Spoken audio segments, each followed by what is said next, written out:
Yun, magandang araw po sa inyo lahat. Welcome po sa panibagong reaction video dito sa Makapili TV. Ito yung pagkikwentuhan natin, bali inuungkat pa rin nila yung pag-alis ni BP Sara nung time na ah, bumabagyo tapos binabaha po ang Pilipinas. Pumunta po si BP Sara sa ibang bansa. So for whatever reason, di po natin alam kung ano yung naging pakay niya doon, pero um, kumbaga matagal na naka-schedule yun, nataon lang nung time na yun, may bagyo at dumadanas po ng baha ang Pilipinas. Pero hindi naman dapat maging issue yun, kasi hindi naman kailangan si BP Sara na, alam niyo yun, na hindi naman siya yung nagpapatakbo ng Pilipinas. So hindi naman big deal dapat kung nandito sa Pilipinas ang Vice President o wala. So bago natin pag-usapan yung topic na yan, kung hindi ka pa nakasubscribe sa Makapili TV, baka pwede naman pakipindot yung subscribe button at the same time, palike na rin po ng video, wala naman pong bayad dyan. Kaya pindot na. So ito, pag-usapan po natin at ito meron pang isang nakikisawsaw po dito, si Madam Lenny. Nakikisawsaw din po sa issue ng pagtanggal po ng security details ni BP Sara. So panoorin po natin tong balitang to. Tinawag na diversionary tactic ng isang mambabatas ang pag-alma ni Vice President Sara Duterte sa pagbabawas ng kanyang security detail.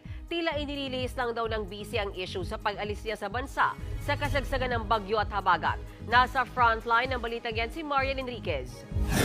Nagpasalamat si Vice President Sara Duterte kina Senator Bato de la Rosa at Robin Padilla kasunod ng panawagan nila sa mga gustong mag-volunteer para maging bodyguard ng bise at kanyang pamilya.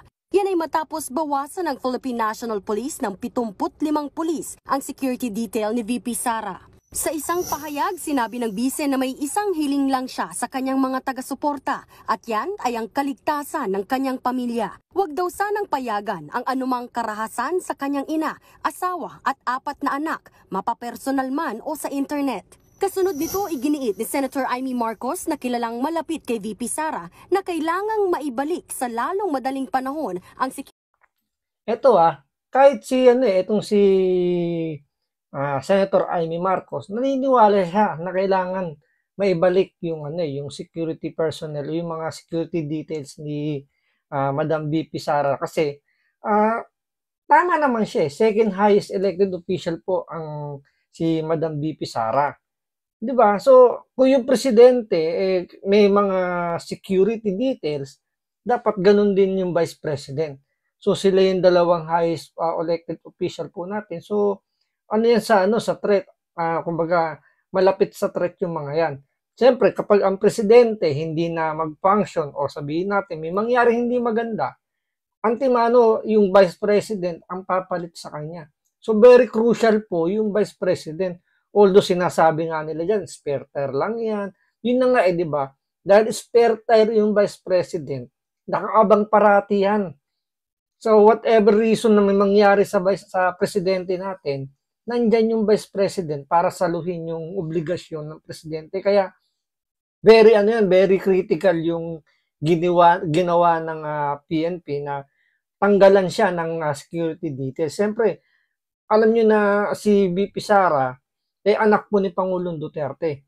So, si Pangulong Duterte, nung time niya siya yung umupong presidente, marami nakabanggayan. So, mamaya pag-uusapan natin yan, itong pagsawsaw po ni Madam Leni Robredo sa yung pamamagitan ng kanyang spokesperson. Siyempre, pag sumawsaw yung spokesperson, is alam yun ng kanyang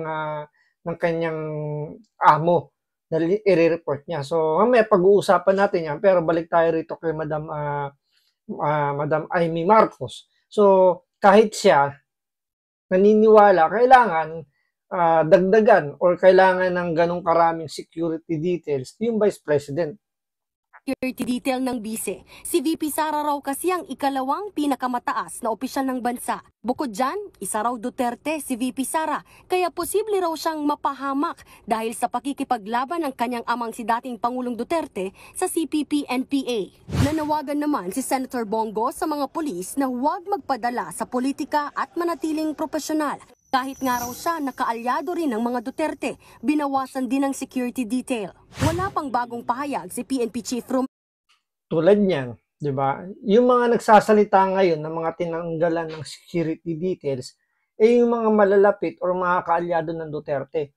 Tandaan nyo si Pangulong Duterte, tinanggalan din siya ng security details. Bali, ang natira sa kanya, yung PSG, Presidential Security Group na lang natira sa kanya. So, wala po siyang galing sa PNP. Ganun din si Davao Mayor Basti Duterte. Tinanggalan din siya ng security details ng PNP. So, kung titingnan nyo, papansinin nyo, si Madam BP, si Senator Bongo, si Mayor Baste, si Pangulong Duterte, lahat sila tinanggalan ng security details. Kaya nga ang ano dyan is talagang merong political harassment o sabihin natin na nasasangkot na rin sa politika itong PNP. Kumbaga, nakikisaw-saw sa politika yung ating PNP chief na supposedly dapat neutral sila dapat dyan kasi ang trabaho nila is to serve and to protect. Di ba? Hindi lang naman protektahan yung presidente. Sa saligang batas, ang kailangan po ng kapulisan natin is to serve and to protect. So, pati mamamayan natin, ng mga Pilipino, dapat protektahan nila. Pero sa nangyayari ngayon, tila parang nakikisawsaw na lang din itong PNP sa politika na or siguro nagagamit lang din sila sa politika dahil nga naman hawak sila ng administrasyon na kumbaga kung ano yung ibulong sa kanila, kung ano yung ikumpas sa kanila, wala naman sila magagawa, kailangan nila sumunod.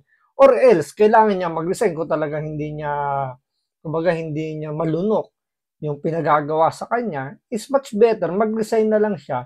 At least, di ba, yung pagiging pulis niya, yung dignidad niya bilang pulis, may itatayo niya. Kasi ngayon parang nangyayari, parang tuta na lang, nasunod-sunod na lang. Kumbaga parang may tali sa leeg. Kung anong gustong gawin ng amo niya, hatakin siya sa kanan, hatakin siya sa kaliwa, susunod lang siya. So dapat hindi ganun.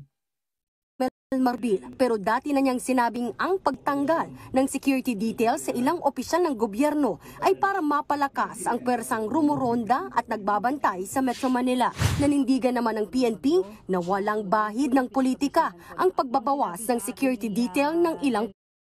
Paano hindi ilalagay sa NCR? Karamihan ng mga pulis na nandito siguro sa Metro Manila, inilagay doon sa Davao. Naalala nyo, di ba, nung ni-raid nila yung bahay o yung compound ni Pastor Kibuloy, napakaraming PNP personnel o mga pulis na dinala doon. Andyan pa nga daw yung CIDG, andyan pa yung SINGSAP, yung Special Action Force, andyan pa yung regular na pulis. So, ang dami, more than 30,000 yata yung pinapunta dyan sa Davao. Yun ang pagkakabalita ko, nasa ganung dami ng mga pulis yung dinala sa Davao para lang mahuli si Pastor Kibuloy. So, yung 30,000 na yun, ang sabi, nanggaling yan dito sa Metro Manila. Kaya kinapos ng kapulisan dito. Ngayon, ang gagawin nila para mapunuan, tatanggalan ngayon yung mga kaalyado ng mga Duterte para mapunuan yung mga nawalang pulis dito sa Metro Manila. Pero yung mga kapulisan na nandun pa sa Davao, pinakakalat doon para hanapin si Pastor Kibuloy. Kaya nangyayari, nagkakagulo ngayon sa Davao, di ba? So, may part talaga rito na tinasabi nga nila na harassment ang ginagawa ng PNP sa mga Duterte. Politiko. Sabi nga ko nga po, ang mismong ating Chief PNP ang nakiusap na nahayaan na lang po nating magtrabaho yung ating mga pulis at please spare the PNP organization po from these political issues and noise.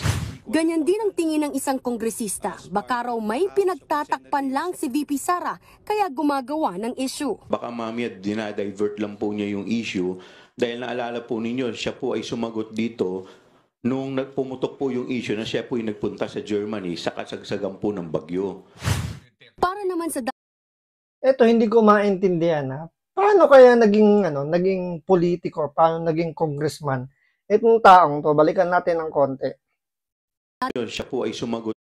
Ito, paano kaya naging kongresista to? Sigurado naman tayo nakapag-aral to So kongresista to, gumagawa ng batas. So dapat mas alam niya yung batas eh.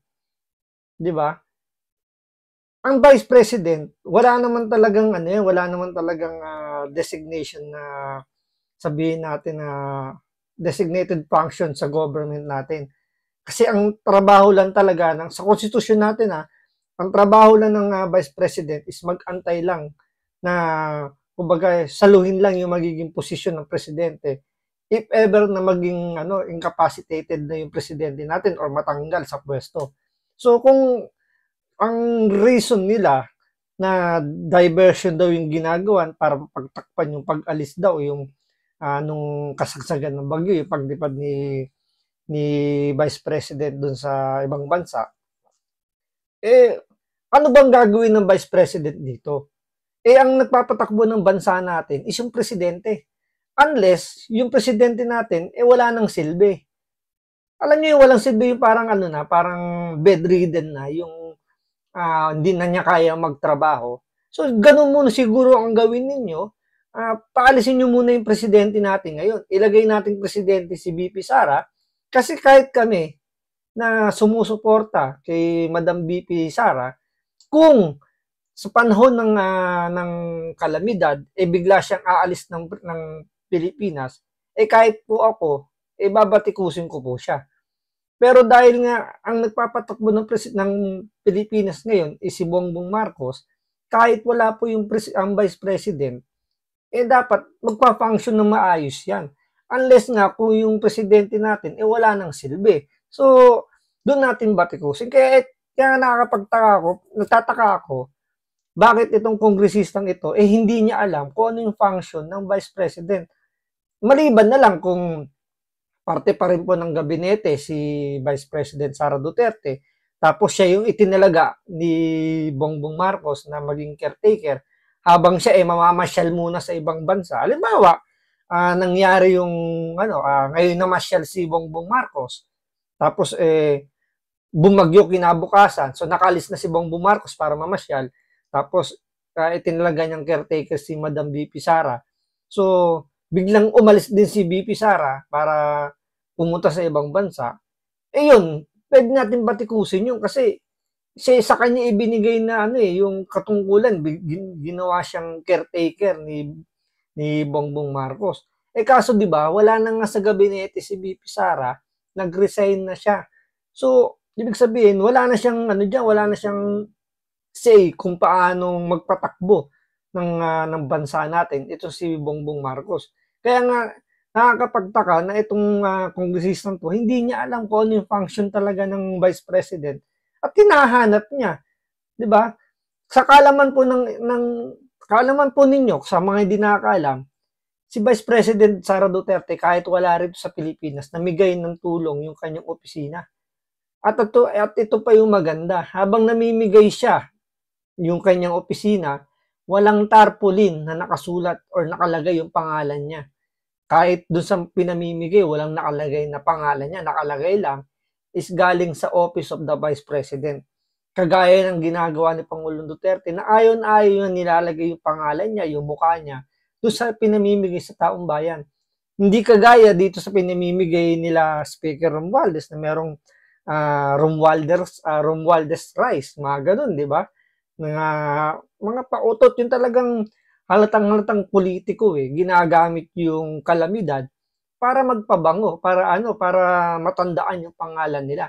So, hindi ganun yung ginawa ni Vice President. Hindi nga hindi yan naibalita masyado sa mainstream media, pero syempre, 'di ba? Alam naman natin kung bakit ganun. Dahil hawak na rin ng administrasyon na 'to yung mainstream media, kaya hindi na yun binabalita. Pero ang katunayan nun, si Madam VP, kahit wala rito sa Pilipinas, namigay ng tulong ang kanyang opisina. At take note, ulitin po natin, walang mukha niya, walang tarpaulin niya na namimigay ng tulong. Ang nakalagay po ay tulong galing sa Office of the Vice President. So ito, tuloy natin itong spokesperson ni Madam Leni Robredo. Dito, nung nagpumutok po yung issue na siya po yung nagpunta sa Germany sa kasagsagan po ng bagyo. Para naman sa dating tagapagsalita ni dating Vice President Leni Robredo na si Atty. Barry Gutierrez, kung tutuusin, mas marami ang bantay ng kasalukuyang pangalawang Pangulo at kahit daw tinanggal pa. Ito sasagutin natin to, bakit mas maraming security details si Madam VP Sara kaysa kay Madam Leni. So ito, tuloyan muna natin balitan to. Ang 75 pulis niya, higit 300 pa rin ang bantay ni VP Sara na 3 beses na mas marami kumpara noon kay Robredo. It's less of an actual security issue. It's more of projection issue, di ba? An importance issue. Importante ko kaya meron akong ganyang karaming security. Hindi naman dapat nasusukat 'yon sa dami ng mga bodyguard niya, di ba? Nasusukat 'yon doon sa aktual na trabahong kanyang ginagawa. Never kami nagreklamo sa 6 na taon na binawasan, tinanggalan ng personnel. Pinuna rin ni Gutierrez ang pondong inilalaan sa security detail ngayon sa Office of the Vice President. Noong panahon daw kasi ni VP Leni Robredo, walang hiwalay na budget para sa kanyang security team. Nagbabalita mula sa Frontline, Marian and... Kasi ganito yan. Bakit kailangan... na binawasan, tinanggalan ng personnel.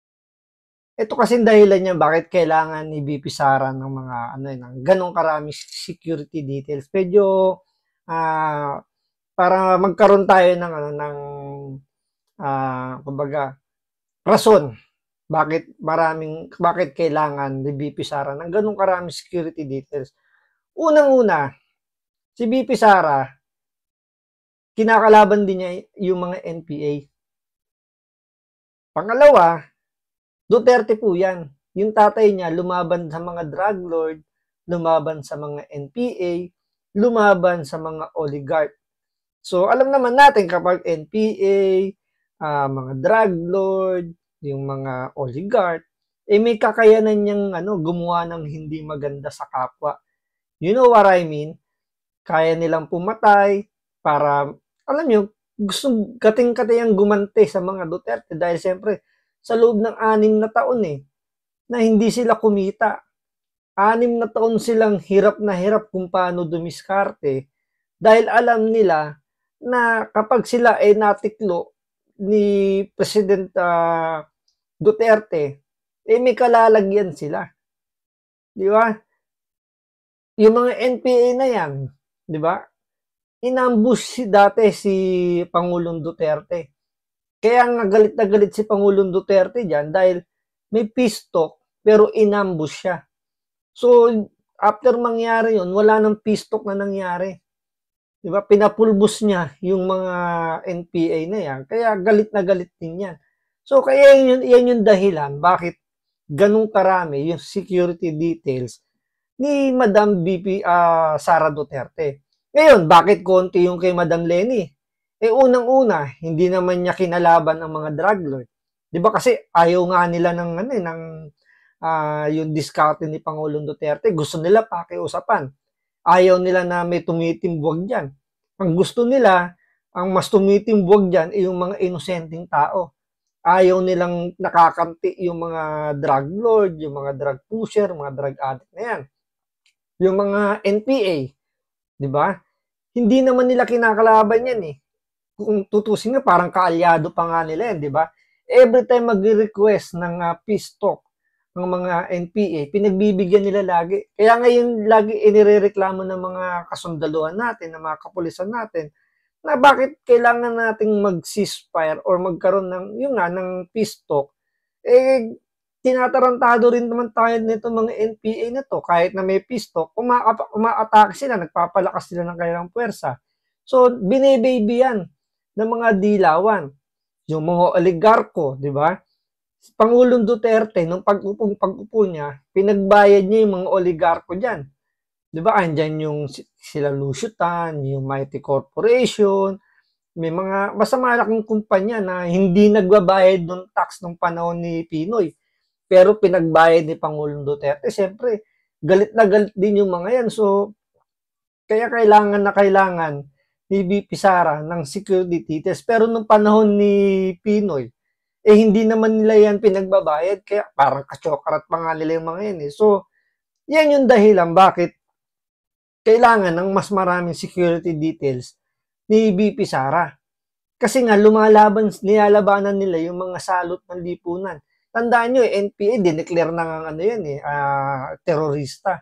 So, pag sinabi nyo terorista, ibig sabihin, may kapasidad yan, may capabilities sila na gumante. Siyempre, pag gumante yan, alam nyo na ibig sabihin nun. Gusto nilang burahin kagad sa mundong ibabaw yung target nila. Lalo na ngayon, si VP Sara, kumbaga, sure win yan. Kapag tumakbo nga presidente, sigurado nga yan, may kalalagyan nga, kumbaga, may ilalagay bilang presidente yan. Si Madam Leni Robredo, parang sinasabi nga nila, kaalyado pa nga daw yan. Sabi nila, kaalyado pa. Dahil nga, masyadong binibaby yung mga teroristang yan. Kaya, yun yung mga dahilan. Kumbaga sa comparison, napakalayo.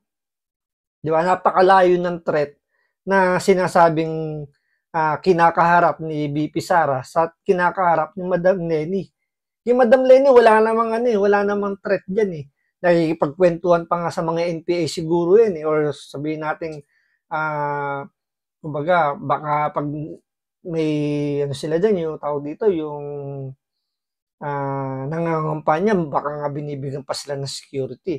Hula lang naman natin yun. Pero, siyempre, kay Madam VP Sara, dahil siya naging chairperson, co-chairman pala ng NTF-ELCAC, yung talagang number 1 na lumalaban sa mga NPA, talagang, kumbaga, naka-target na yan. Lalong-lalo na ngayon, mag-e-election, na alam naman natin na yung mga makakalaban ni Madam VP Sara, kung tatakbo siya, yung ayaw sa diskarte ni Pangulong Duterte, gusto nila yung bloodless. So, pag sinabi yung bloodless campaign, medyo pumapabor yun sa mga drug lord, sa mga addictus. Kaya siyempre, hindi sila tataob eh. Unlike kung ang diskarte kagaya nung kay Pangulong Duterte na oplang tokhang, sigurado, tataob sila. So, yan yung rason. Bakit kailangan ng maraming security details ni Madam VP Sara.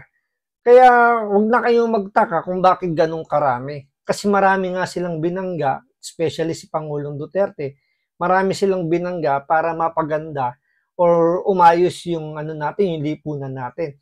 Tandaan nyo, lugmok po sa droga yung ating bansa nung panahon na umupo bilang presidente si Pangulong Duterte. Nabawasan lang yan nung siya yung umupo kasi nga nilabanan niya. Kaya nga sabi nga niya, di ba? Di bali nang pumangit o sumama yung pangalan niya, importante, mabigyan niya ng magandang kinabukasan, maging safe yung mga Pilipino na maglakad tuwing gabi. So, yan yung mga naging consequence ng mahigpit na pamamalakad ni Pangulong Duterte. Pero ang naging resulta naman nun is nabawasan talaga ng malaki yung problema natin sa droga. Yun nga lang, bumabalik ngayon kasi nga nasa bloodless campaign ng war on drugs ang ating administrasyon ngayon. So, yun po yung mga rason kung bakit ganun karami yung security details ni VP Sara at bakit kakaunti lang yung kay Madam Leni Robredo. So, maraming salamat sa panonood. Ingat po kayo lagi. God bless.